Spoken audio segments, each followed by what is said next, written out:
গতকাল মধ্যরাতে আমাদের পূর্ব সেনাপতি পাড়া মধুপুর এলাকা থানাধীন যে একটা 12 চাকার লরি করা হয়, ডিটেক্ট করা হয়।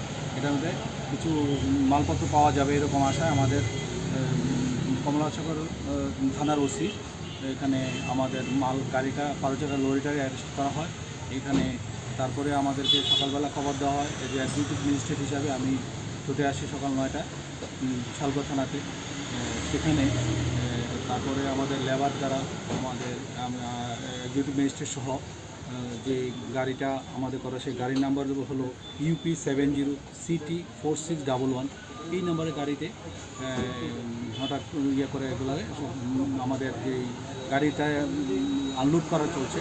এখন দেখা গেল এখানে প্রচুর পরিমাণে পেন্সিল বাক্স উদ্ধার করা হচ্ছে। এগুলো আমরা সব বিশালগড় থানাতে রাখা হচ্ছে, এখনও আনলোড চলছে।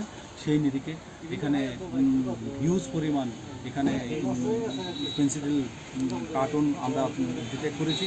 এখানে আমাদের SDPO সাহেব আছে, আমরা আছি এবং এখানে কাজ চলছে। স্যার, আমাদের কাছে খবর যে মধুপুর থানাধীন দেবীপুর যে গোশালা রয়েছে সেখানের খাবারের সাথে এই পেন্সিল এসেছে এবং সাদা কালার বস্তাও সেখানে আছে, এটা কি ঠিক স্যার?